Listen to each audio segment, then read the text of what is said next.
To je nádherné miesto. Tu by som kľudne mohla aj zomrieť. Povedal niekto, že chce zomrieť? Čo robíš, bráško? Uhni, že pozerám sa na výhľad, nie? A ja som ti prišiel ponúknuť najvýhodnejšie náhrobné kamene na trhu. Nechcem žiadny náhrobný kameň, chcem sa kochať výhľadom. Ja by som ťa veľmi rád nehal, ale nemôžem, chápeš? Ja som za toto platený, takže 25 sekúnd ma musíš počúvať proste. No dobre, čo mám s tebou robiť? Tak make it quick. Náhrobné kamene vyrábame zo žuly, z kremeňa, z pieskovca, nenávisné, milostné, je to len na vás. Zaujímavé. Po prípade 2 za 1 a sa pýtate, na čo by vám boli 3 náhrobné kamene, že? To len tak pre istotu ponúkame, keby ste sa rozhodli niekoho zobrať so sebou, rozumieš? Lákavá ponuka, ale ja ten kameň stále nepotrebujem, bráško. To bolo 25 sekúnd, tak mohol by si ísť do piče láskavo. Dobre, vidíme sa o 10 minút. To je úžasné. Čauko, som naspäť. Ešte zasi tu. Čo chceš?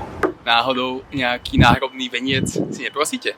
Ja mám 28, mám úžasné zdravie, nikto sa tu nechystá zomrieť. Predstav si algoritmus, celý šlazných ľudí, bráško. Máme náhrobné vence s rúžami, náhrobné vence s laliami. www.náhrobnévence a kamene.sk. Prekvapím ťa, nechcem ho. Skip. Tak keď nie, tak sa vidíme za 10 minút zas. Ahoj. To je krása. Čau, som naspäť. Nerob si piču, čo teraz? Čo zas? Čo je?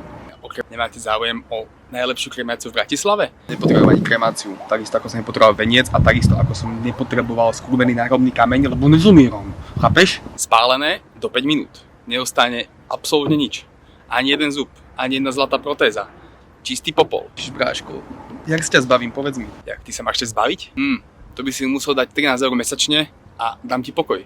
13 €? No dobre, no. Tak idem to zaplatiť. To by aj fungovalo, ale bohužiaľ vidím na váš účet a vidím, že tam máte asi tak 2,50. Takže ty si premium nezaplatíš, bráško. Čo? Ty mi vidíš na účet? Ty strašný smrť, vieš o tom? Dobre, vyhral si, idem odtiaľ tu do piče. Je to tvoje, dobre? Uži si toto nádherné miesto. Treba nereklamiť extra. Zlatý.